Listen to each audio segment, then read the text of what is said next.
এর আগের লেকচারে আমরা সেল নিয়ে ডিসকাস করেছিলাম, ব্যাটারি নিয়ে ডিসকাস করেছিলাম, আর বলেছিলাম যে এর পরের ভিডিওতে আমরা গ্রুপিং অফ সেল পড়ব, অর্থাৎ সেলের series combination and parallel combination নিয়ে ডিসকাস করব। দেখো, আমরা সার্কিটে অনেক ধরনের কম্বিনেশন পড়লাম। প্রথমে আমরা ক্যাপাসিটরের series combination and parallel combination পড়েছি। তারপরে এই চ্যাপ্টারেই আমরা রেজিস্ট্যান্সের series combination and parallel combination পড়েছি। ঠিক সেই রকম ম্যানারে আমরা ডিফারেন্ট সেলকে, অর্থাৎ ডিফারেন্ট ব্যাটারিকে, অনেকগুলো ব্যাটারিকে একসঙ্গে ডিফারেন্ট কনফিগারেশনে যোগ করতে পারি। দু রকমভাবে যোগ করতে পারি, একটা হচ্ছে সিরিজ কম্বিনেশন, একটা হচ্ছে প্যারালাল কম্বিনেশন। তো প্রথমে আমরা সিরিজ কম্বিনেশন নিয়ে ডিসকাস করব। সিরিজ কম্বিনেশন মানে কি তোমরা জানো, যখন একটার শেষ প্রান্তের সঙ্গে আরেকটার প্রথম প্রান্তকে যখন কানেক্ট করা হয় তখন সেটাকে সিরিজ কম্বিনেশন বলে। রেজিস্ট্যান্সে এক্স্যাক্টলি সেম জিনিস তোমাদের বলা হয়েছিল। আর একটা ট্রিক কি ছিল, সিরিজ কম্বিনেশন বুঝবো কি করে, যদি একাধিক রোধের মধ্য দিয়ে যদি সেম কারেন্ট যায় তাহলে সেই রোধগুলো সিরিজ কম্বিনেশনে আছে।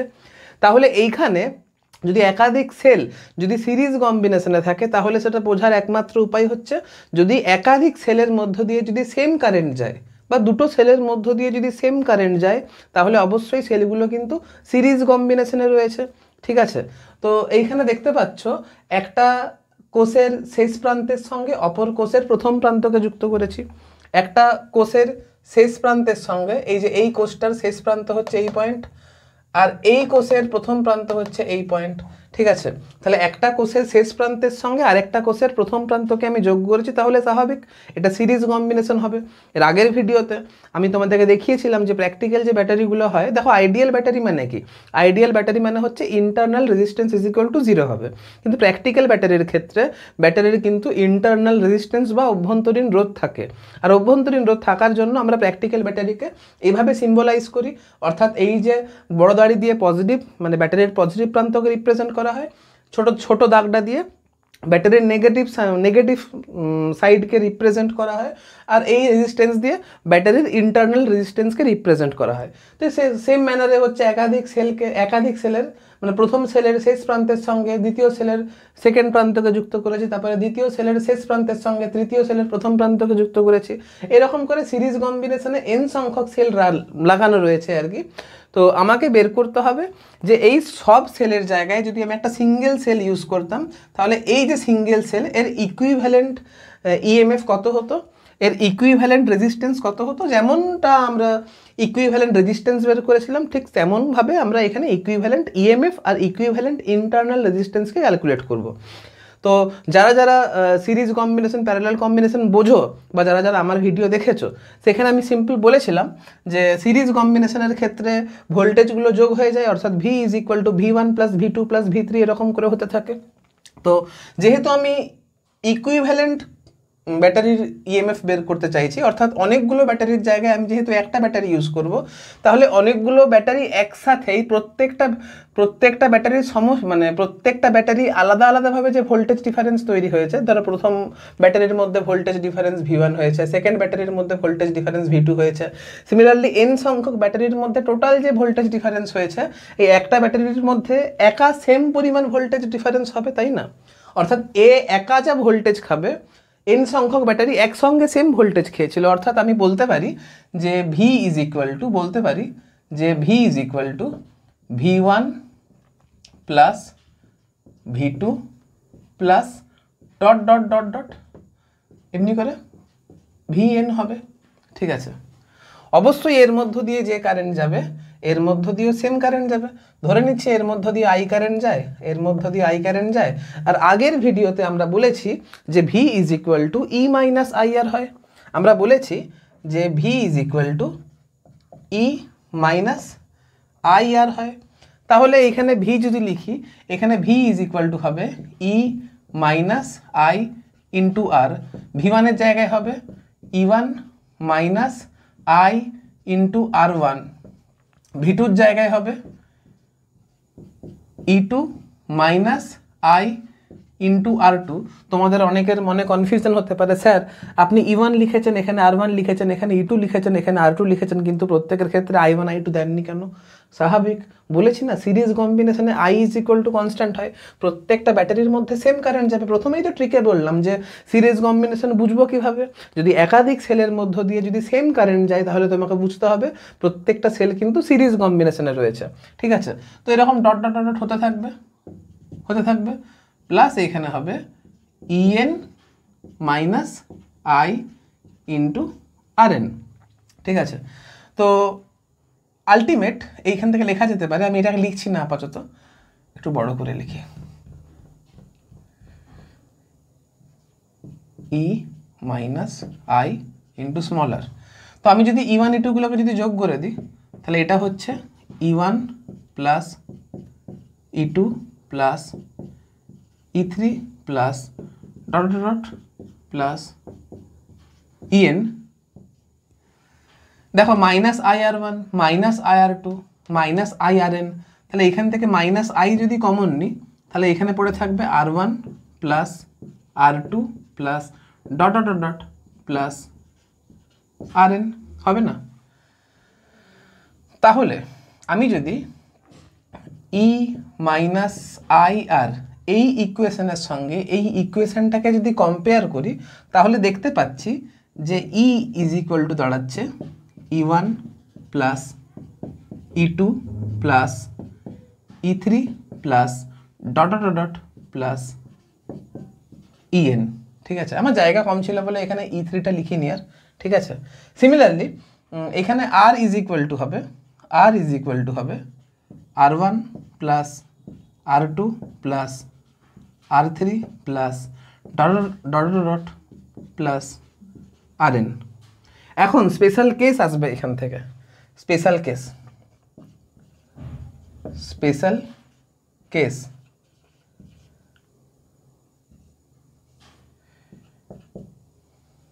স্পেশাল কেসটা কি? ইফ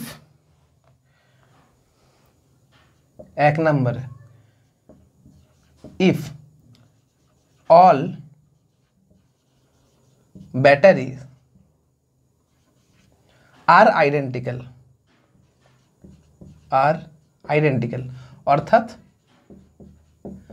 প্রত্যেকটা ব্যাটারি যদি আইডেন্টিক্যাল হয় স্বাভাবিক, তাহলে কি হবে? E1 is equal two E2 is equal two dot dot dot is equal to E হবে। আচ্ছা, আমি এটাকে E0 ধরে নিচ্ছি, হ্যাঁ, কারণ যেহেতু এখানে E ধরেছি আমি এটাকে E0 ধরে নিচ্ছি। তাহলে E ইজ ইকুয়াল টু কত হবে? তাহলে অবশ্যই E ইজ ইকুয়াল টু হবে N ইন্টু E0। আর আইডেন্টিক্যাল ব্যাটারির ক্ষেত্রে প্রত্যেকটার ইন্টারনাল রেজিস্ট্যান্সও তো সেম হবে, অর্থাৎ এটাকে মুছছি এখানে, অর্থাৎ R1 is equal two R2 is equal two dot dot dot is equal two R0 যদি হয় তাহলে R ইজ ইকুয়াল টু হবে N ইন্টু R0।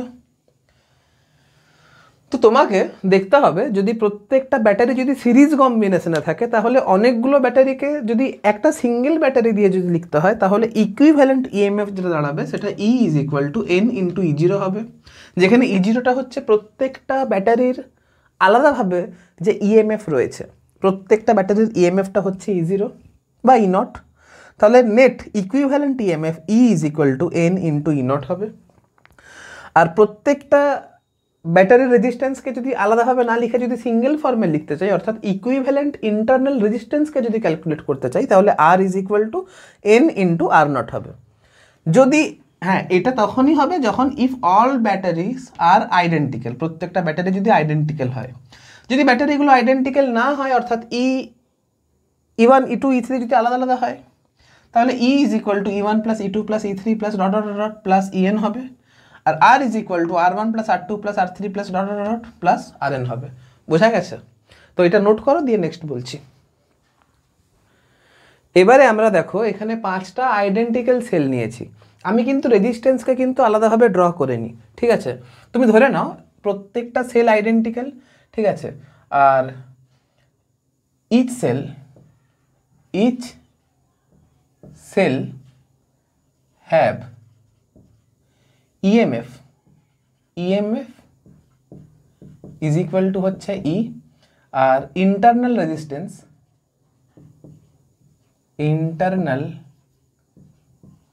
রেজিস্ট্যান্স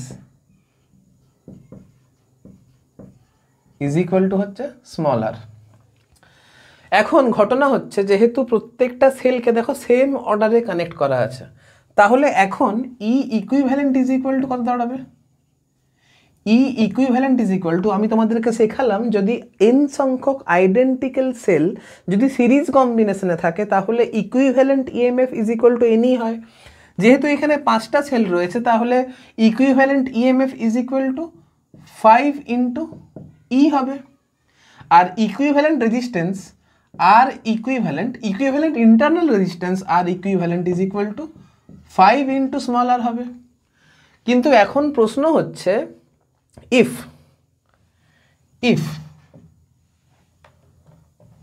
আমার এখন প্রশ্ন হচ্ছে ইফ পোলারিটি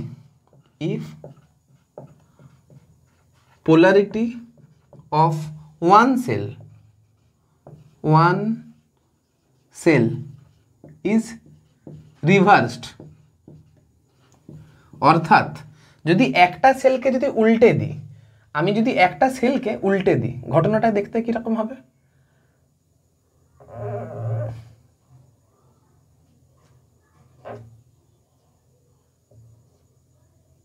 এরকম যদি উল্টে দিই তাহলে E equivalent is equal to কত হবে? তাহলে ই ইকুইভ্যালেন্ট, লক্ষ্য করে দেখো এটার জন্য তো 4টে হচ্ছিলই, এটার জন্য তো 4ই হবেই, তাই না? এটার জন্য তো 4ই হবেই, কিন্তু এইটা যেহেতু অপোজিট দিকে কানেক্ট রয়েছে তাই জন্য একটা ই মাইনাস হয়ে যাবে। তুমি দেখো না প্রত্যেকটা 4টে ব্যাটারি কিন্তু সেম কানেক্ট মানে সেম অর্ডারে কানেকশন ছিল, পোলারিটিগুলো সেম ছিল, মানে একটা নেগেটিভের সঙ্গে একটা পজিটিভ যুক্ত হয়েছিল, তাহলে ই ই ই ই যোগ হয়ে 4ই হচ্ছিল, কিন্তু একটা যেহেতু অপোজিট দিকে আছে তাই জন্য একটাকে মাইনাস ই করে দেব, ঠিক আছে? একটাকে মাইনাস ই করে দেব, তাহলে আলটিমেট আমার যেটা দাঁড়ালো সেটা হচ্ছে 3e, ঠিক আছে? এটাকে তুমি কেমনভাবে ভাবতে পারো? দেখো ই তো নেগেটিভ রয়েছে, ই নেগেটিভ ই পজিটিভ, ই যখন নেগেটিভ ই একটা পজিটিভকে খাবে। ব্যাপারটা ভালো করে বোঝো, যেহেতু একটা সেলকে আমি উল্টো কানেক্ট করেছি তাহলে এই যে উল্টো কানেক্ট করেছি একে, ই তো একজনকে নিয়ে মরবে না, এই যে নেগেটিভটা রয়েছে এই নেগেটিভটা তো একটা পজিটিভকে নিয়ে মরবে, তাহলে পড়ে কটা থাকলো? 3টা পড়ে থাকলো, তাই জন্য 3e। বোঝা গেছে? তাহলে একজনকে যদি উল্টো লাগাই তাহলে একজনকে আর একজন আরেকজনকে ঘর নিয়ে যাবে, একজনকে যদি উল্টে দিই তাহলে ই আরেকজনকে ঘর নিয়ে যাবে, তাহলে পড়ে থাকবে 3টে, তাহলে তাই জন্য 3e। বোঝা গেছে? এরকম করে ব্যাপারটা বুঝতে পারো। তো আমি এটাকে যদি এই ফর্মুলাটাকে যদি একটু ঘুরিয়ে লিখি, ফর্মুলাও ঠিক বলবো না, এই রেজাল্টটাকে যদি একটু ঘুরিয়ে লিখি, আগে কটা ছিল? 5টা ছিল, এখন কটা হয়ে গেছে? 3টা। তাহলে আমি লিখতে পারি তাহলে 5 মাইনাস 2 ইন্টু 1 ইন্টু ই লিখতে পারি। 5 মাইনাস 2 মানেই তো 3। এক কাজ করি,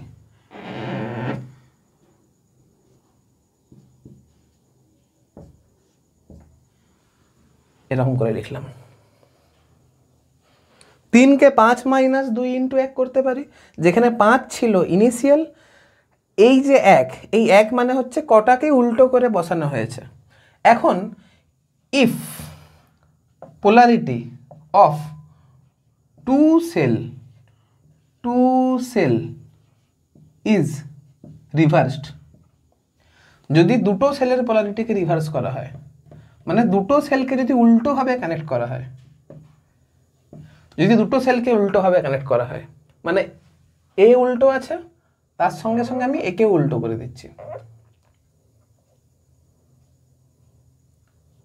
একে উল্টো করে দিচ্ছি,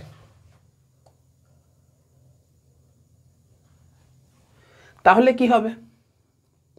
দেখো এই দুটো তো উল্টো আছে, এই দুটো বাকি দুজনকে নিয়ে ঘর যাবে, তাহলে পড়ে থাকবে একটা। এই দুটো উল্টো আছে, এই দুটো বাকি দুটো সোজাকে নিয়ে পালাবে, পড়ে থাকবে একটা। তাহলে এরকম করেও ভাবতে পারো, তাহলে 1e পড়ে থাকলো।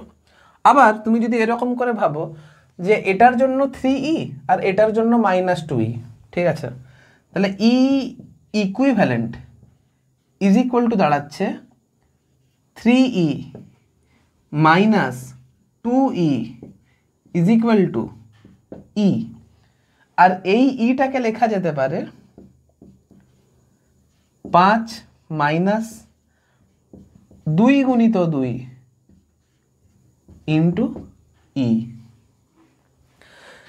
1কে 5 মাইনাস 4 করতে পারি, তাহলে 5 মাইনাস 2 ইন্টু 2, যেখানে 5টা ছিল কতগুলো মোট সেল রয়েছে, এইখানে এই 2টা রিপ্রেজেন্ট করছে কতগুলো সেলকে আমি উল্টো লাগিয়েছি, এইখানে 5টা টোটাল সেল নাম্বারকে রিপ্রেজেন্ট করছে, আর এইখানে যে একটা সেটা কতগুলো সেলকে উল্টো লাগিয়েছে সেটাকে রিপ্রেজেন্ট করছে, এইখানে 5টা টোটাল সেলকে রিপ্রেজেন্ট করছে, আর এইখানে 2টা কতগুলো সেলকে উল্টো লাগিয়েছে সেটাকে রিপ্রেজেন্ট করছে। এখন আমার একটা ফর্মুলা, এইখান থেকে একটা ফর্মুলাকে আমি ডেরাইভ করব। ফর্মুলাটা কি? If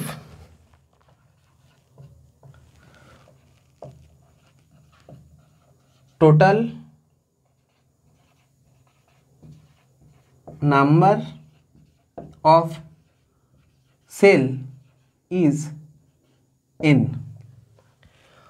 out of them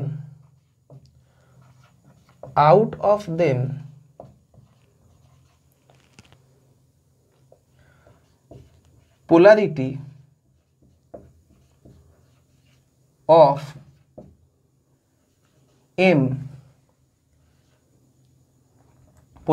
of m cell is reversed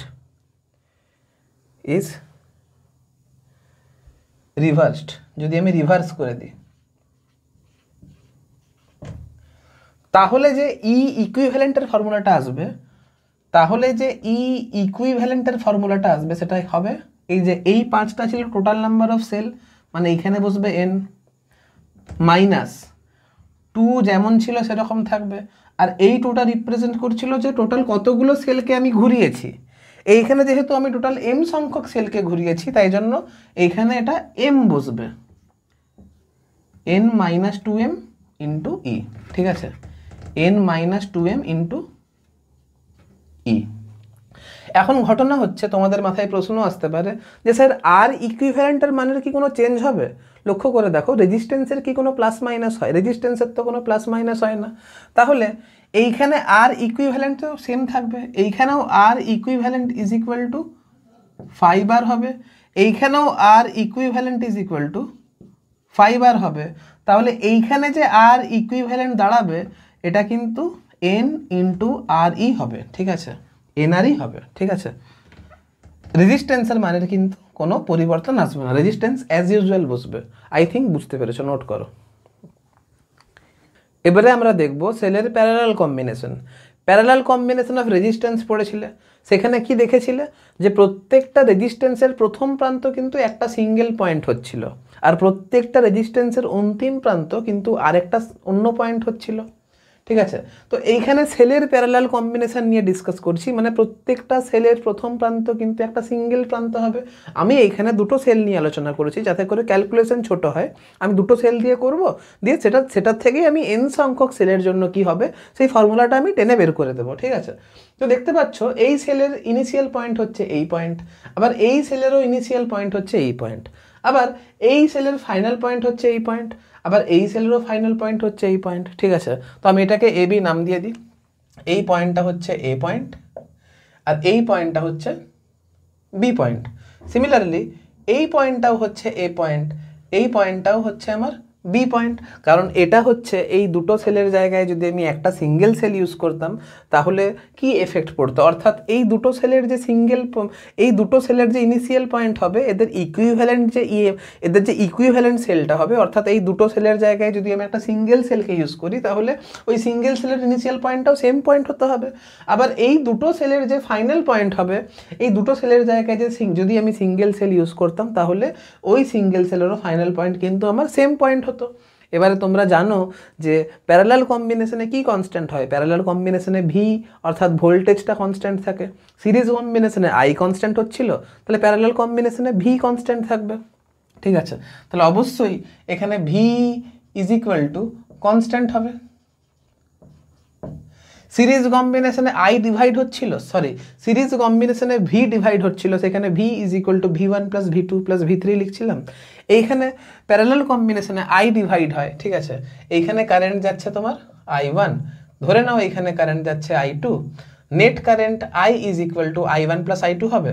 তাহলে দুটো সেলের মধ্যে টোটাল যে কারেন্ট যাচ্ছে এই সিঙ্গেল সেলের মধ্য দিয়ে টোটাল কিন্তু সেম কারেন্ট যাবে, অর্থাৎ এইখানে যদি আই কারেন্ট যায় এইখানেও কিন্তু আমার আই কারেন্টই যাবে, অর্থাৎ আই ইজ ইকুয়াল টু কত হবে তোমরাই বলো, আই ইজ ইকুয়াল টু অবশ্যই I one plus I two হবে, তাই না? আর আমরা জানি এর আগের ভিডিওতে আমরা দেখেছি যে ভি ইজ ইকুয়াল টু হয়, দরকার নেই এক কাজ করি, ঠিক আছে আমি এইভাবেও লিখতে পারি, কীভাবে লিখব, V is equal to E minus I into small r, ঠিক আছে, তাহলে I r is equal to লিখতে পারি ই মাইনাস ভি, তাহলে আই ইজ ইকুয়াল টু লেখা যেতে পারে E minus V by small r. তোমরা বলবে স্যার স্মল আর লিখলেন কেন, আপনি তো ভি এর জায়গায় আই ইন্টু ক্যাপিটাল আরও লিখতে পারতেন।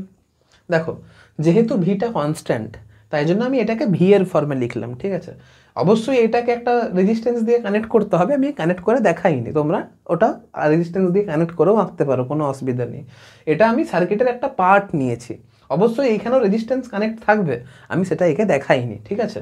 তো ভি ইজ ইকুয়াল টু অবশ্যই আই ইন্টু ক্যাপিটাল আর হবে, স্বাভাবিক হবে, ঠিক আছে, তো আমি ভিটাকে ভি লিখেছি, তাহলে V is equal to E minus I r, আগের ভিডিওতে দেখিয়েছি, তো এইখানে I into small r is equal to E minus V, যেখানে I into small r is equal to কি হচ্ছে লস্ট ভোল্ট বা নষ্ট ভোল্ট, তাহলে small I is equal to E minus V by r হবে, ঠিক আছে, small I is equal to E minus V by r হবে। তো এইখানে আই এর মান যদি বসিয়ে দেওয়া হয়, আই এর মান ইজ ইকুয়াল টু হবে E minus V by r, I ওয়ানের জায়গায় বসবে E one minus V by R one, আর আই টুর জায়গায় বসবে E two minus V by R two হবে। এবারে লক্ষ্য করে দেখো, আমি যদি এইখানে লিখি E by r minus V by R is equal to হবে E one by R one plus E two by R two, minus V common যাবে, one by R one plus one by R two. তাহলে এই equation থেকে আমি কি দেখতে পাচ্ছি, V আমি যদি কম্পেয়ার করি এই যে ভি বাই আর, আর এটাও হয়ে যাবে ভি বাই আর, তাহলে এইখান থেকে দেখতে পাচ্ছি যে one by R is equal to one by R one plus one by R two হবে, স্বাভাবিক হবে, তাহলে one by R is equal to হচ্ছে one by R one plus one by R two, অবশ্যই হবে, হচ্ছে তাই।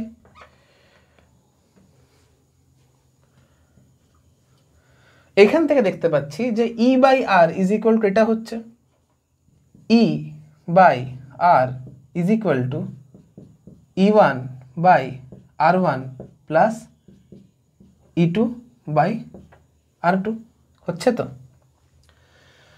এটাকে যদি সাজিয়ে লেখা হয় তাহলে এইখান থেকে দেখতে পাচ্ছি, আমি একটু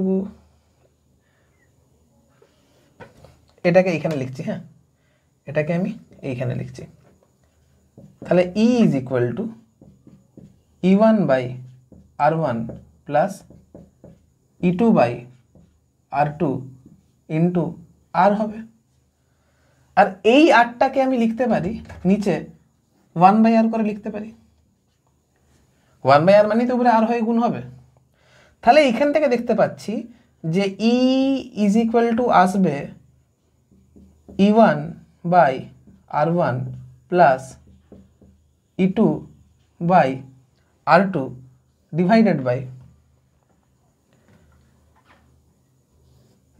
by one by R one plus one by R two, হচ্ছে তো। তাহলে আমাকে এইখানে কোন কোন সূত্রটা মনে রাখতে হবে?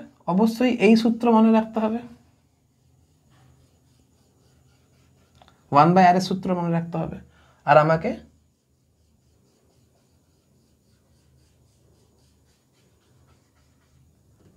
এই সূত্র মনে রাখতে হবে। এই দুটো সূত্র কিন্তু ভেরি ভেরি ইম্পর্টেন্ট, ঠিক আছে? এবারে স্পেশাল কেস ডিসকাস করব, আগে তো এটা নোট ডাউন করে নাও।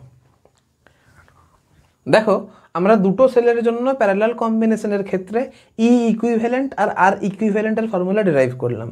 এবারে যদি এখানে n নাম্বার অফ সেল থাকে, তাহলে ই ইকুইভ্যালেন্টের যে ফর্মুলা বেরোবে সেটা হচ্ছে E equivalent is equal to, অবশ্যই কত হবে, E1/R1 plus E2/R2 plus dot dot dot plus EN divided by RN, ঠিক আছে,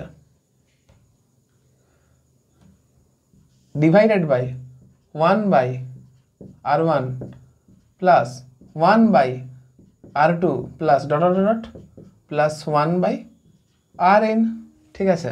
আর 1/R ইকুইভ্যালেন্টের যে ফর্মুলা দাঁড়াবে সেটা আসছে 1/R1 plus 1/R2 plus dot dot dot plus 1/RN। এটাকে লেখা যেতে পারে summation over EN/RN divided by summation over 1/RN। সামেশনটা অবশ্যই n এর উপরে হবে, সামেশনটা অবশ্যই n এর উপরে হবে, ঠিক আছে। আর এখানে 1/R ইকুইভ্যালেন্টকে লেখা যেতে পারে সামেশন ওভার 1/RN, সামেশনটা আমার n এর উপরে হবে। এখন ঘটনা হচ্ছে, তোমাদের এই ফর্মুলা দেখে একটু কমপ্লিকেটেড লাগতে পারে, ঠিক আছে, তো ভয় পাওয়ার কিছু নেই। ঘটনা হচ্ছে যদি আইডেন্টিক্যাল সেল হয়, for identical cell, for identical cell E1 is equal to E2 is equal to E3 dot dot dot is equal to EN is equal to E যদি হয়, আর R1 is equal to R2 is equal to R3 dot dot dot is equal to RN যদি হয়, আর প্রত্যেকের মান যদি R এর সঙ্গে সমান হয়, তাহলে অবশ্যই ই equivalent is equal two E/R E/R E/R এমনি করে কত হবে, n ইন্টু E/R হবে, n ইন্টু E/R হবে বাই n ইন্টু 1/R হবে। তাহলে এইখান থেকে n কেটে যাবে, 1/R কেটে যাবে, তাহলে E equivalent is equal to E থাকবে। আর R equivalent is equal to কত হবে, আর ইকুইভ্যালেন্ট আমি বের করবো না, ওটা প্যারালাল কম্বিনেশনের সূত্র তোমরা জানো, ইজ ইকুয়াল টু R/N হবে, ঠিক আছে, খেয়াল রাখবে এটা।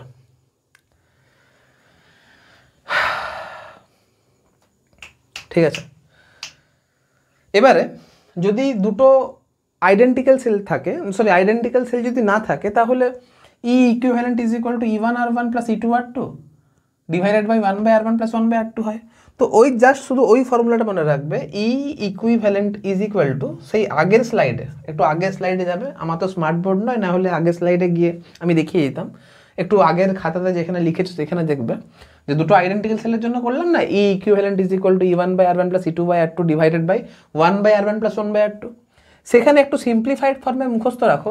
যদি এখানে দেখো, এটা আমরা করেছিলাম, যদি একটু যোগ বিয়োগ যদি করো, যদি লসাগু গসাগু যদি করো একটু, তাহলে এটা কত হচ্ছে, E equivalent is equal to আসবে E1 into R2 plus E2 into R1 by R1 plus R2।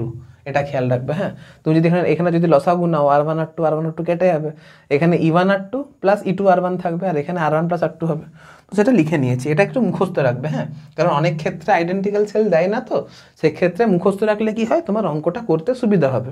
আর অবশ্যই আর ইকুইভ্যালেন্ট ইজ ইকুয়াল টু কত হবে, অবশ্যই আর ইকুইভ্যালেন্ট ইজ ইকুয়াল টু, যেমন প্যারালাল কম্বিনেশনের ক্ষেত্রে পড়েছিলে, রোধ দুটোর গুণফল ডিভাইডেড বাই রোধ দুটোর যোগফল। বাস এটুকু তোমাকে খেয়াল রাখতে হবে, নোট করো। তোমাকে এখানে বের করতে হবে যে সার্কিটের মধ্য দিয়ে কত কারেন্ট যাবে। আই হোপ তোমরা নিজেরা করতে পারবে, তাও আমি করাচ্ছি, আগে ভিডিও পজ করো, নিজেরা চেষ্টা করো। এতক্ষণ ধরে শেখালাম, অবশ্যই তোমরা নিজেরা করতে পারবে। তারপরে দেখো আমার সাথে মিলছে কি মেলেনি, আমি আমার কাজ করছি। দেখো এখানে E equivalent is equal to কত হবে, ডাইরেক্ট ফর্মুলা পুট করব। E equivalent is equal to হবে E1 by R1 plus E2 by R2 plus E3 by R3 divided by 1 by R1 plus 1 by R2 plus 1 by R3। আর অবশ্যই 1 by R equivalent is equal to হবে 1 by R1 plus 1 by R2 plus 1 by R3। এখন সার্কিটে যে current যায় সেটা হয় I is equal to E divided by small r plus capital R, যদি একটা সিঙ্গেল সেল থাকতো। এইখানে তো 3টে সেল রয়েছে, আর 3টে সেলকে একটা সেল দিয়ে যাতে করে রিপ্লেস করতে পারি, তাই জন্যই তো এই কম্বিনেশন অফ সেল পড়ানো হলো, তাই জন্যই তো আমাকে ইকুইভ্যালেন্ট ইএমএফ এর কনসেপ্ট পড়ানো হলো, তাই জন্যই তো আমাকে ইকুইভ্যালেন্ট ইন্টারনাল রেজিস্ট্যান্সের কনসেপ্ট পড়ানো হলো। এরপর এইখানে এই ই এর জায়গায় ই ইকুইভ্যালেন্ট বসবে, আর এইখানে আর এর জায়গায় আর ইকুইভ্যালেন্ট বসবে। তাহলে ই এর জায়গায় কত বসাবে, মানগুলো জাস্ট ভ্যালুগুলো পুট করবে, ঠিক আছে? আমি আর করছি না, নিজেরা মানগুলো পুট করবে। এখন ঘটনা হচ্ছে আমি এইটা বের করার জন্য কিন্তু আমি এই অঙ্কটা করাচ্ছি না, এইখানে একটা টুইস্ট রয়েছে।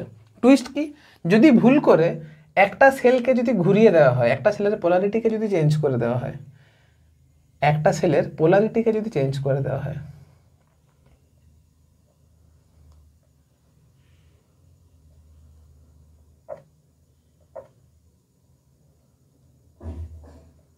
একটা সেলের পোলারিটিকে যদি চেঞ্জ করে দেওয়া হয়, তাহলে কি এফেক্ট আসবে? কিছুই না।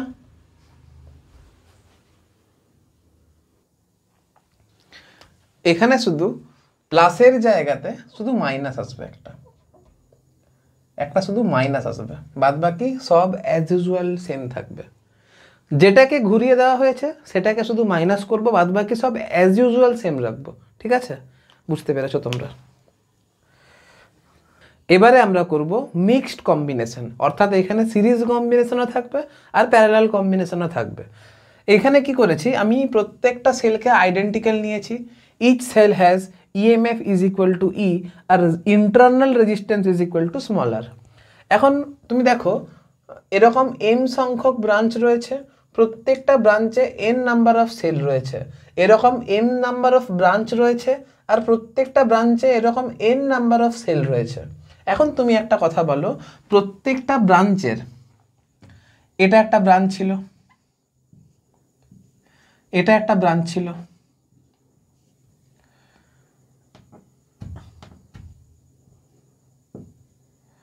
এটা একটা ব্রাঞ্চ ছিল, ঠিক আছে?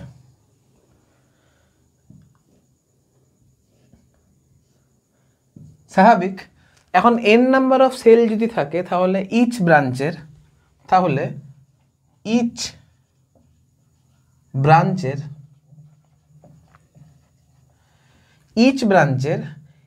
ইকুইভ্যালেন্ট ইএমএফ কত হবে? Equivalent EMF is equal to অবশ্যই এন ইন্টু ই হবে। Equivalent resistance is equal to কত হবে? অবশ্যই এখানে রেজিস্ট্যান্স মানে আমি ইন্টারনাল রেজিস্ট্যান্সের কথা বলছি, এন ইন্টু স্মল আর হবে। এখন এরকম কতগুলো ব্রাঞ্চ রয়েছে, এরকম এম নাম্বার অফ ব্রাঞ্চ রয়েছে, এরকম এম নাম্বার অফ ব্রাঞ্চ রয়েছে। এখন এম এইখানে হয়ে যাচ্ছে তোমার এন ই, আর রেজিস্ট্যান্স হচ্ছে এন আর। এইখানেও হয়ে যাচ্ছে এন ই আর রেজিস্ট্যান্স হয়ে যাচ্ছে এন আর। এরকম আইডেন্টিক্যাল যদি এম নাম্বার অফ সেল যদি থাকে তাহলে ultimate E equivalent is equal to কত দাঁড়াচ্ছে? Ultimate E equivalent is equal to N E থাকবে, কারণ আমরা জানি যে আইডেন্টিক্যাল সেল যদি প্যারালাল কম্বিনেশনে থাকে তাহলে E equivalent is equal to প্রত্যেকটা সেলের ইএমএফ এর সঙ্গে সমান হবে, অর্থাৎ E equivalent is equal to N into E হয়ে যাবে। আর internal equivalent resistance R equivalent is equal to প্রত্যেকটা সেলের internal resistance divided by number of branch, অর্থাৎ N into small R divided by M হয়ে যাবে। অর্থাৎ এই সার্কিটে যে কারেন্ট আই পাঠাবে সেই আই ইজ ইকুয়াল টু হবে অবশ্যই ই ইকুইভ্যালেন্ট ডিভাইডেড বাই বাইরে কত রেজিস্ট্যান্স যোগ করেছো তুমি প্লাস স্মল আর ইকুইভ্যালেন্ট। এবার তুমি এইখানে ই ইকুইভ্যালেন্টের মান বসাবে আর এখানে তুমি আর ইকুইভ্যালেন্টের মান বসাবে, মান বসিয়ে দাও। কত হচ্ছে? এখানে দাঁড়াচ্ছে N into E by capital R plus N into small R by small M. এই তো অ্যান্সার। এবারে তুমি যদি একটু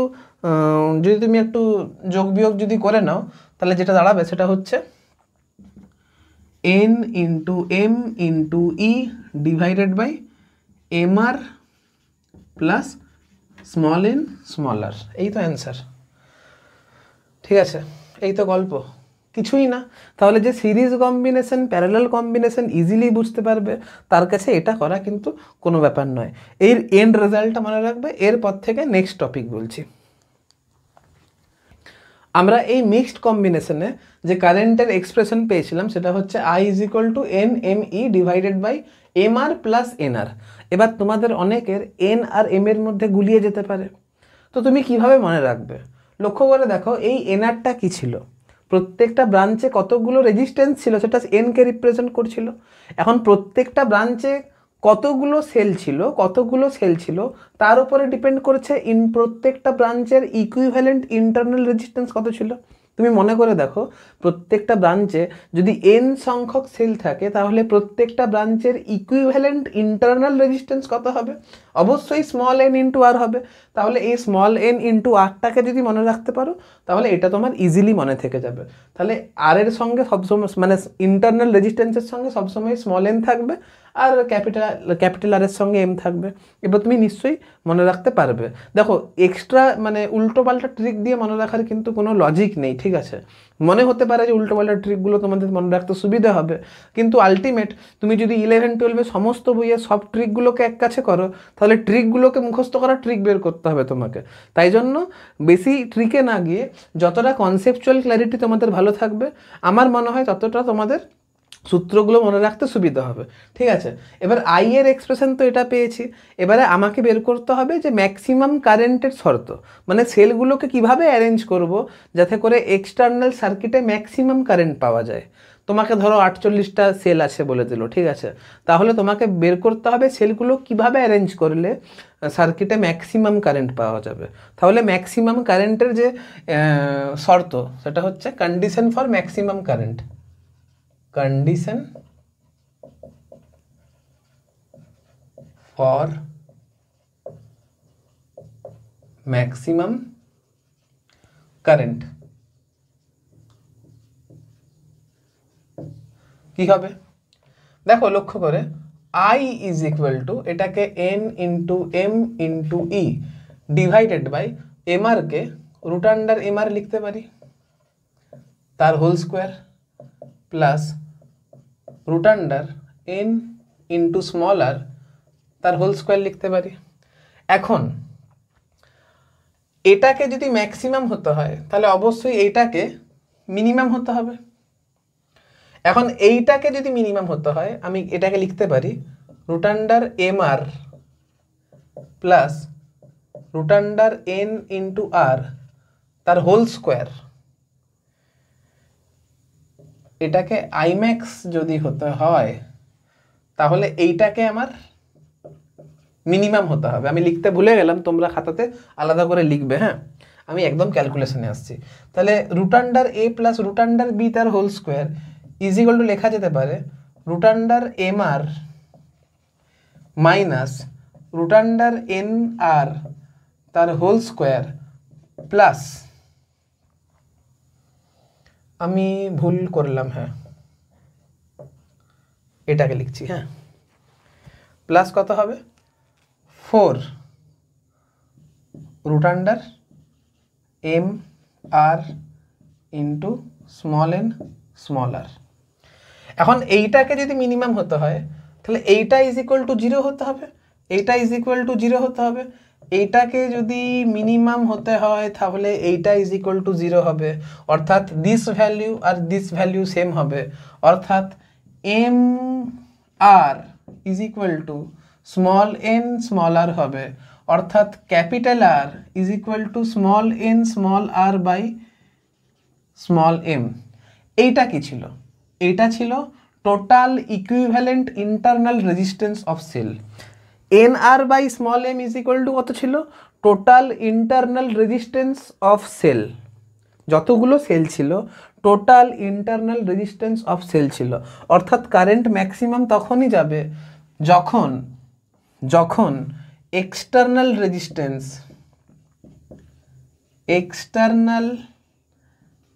রেজিস্ট্যান্স ইকুয়াল হবে টোটাল ইকুইভ্যালেন্ট, দরকার নেই এখানে কেটে দিচ্ছি, টোটাল ইকুইভ্যালেন্ট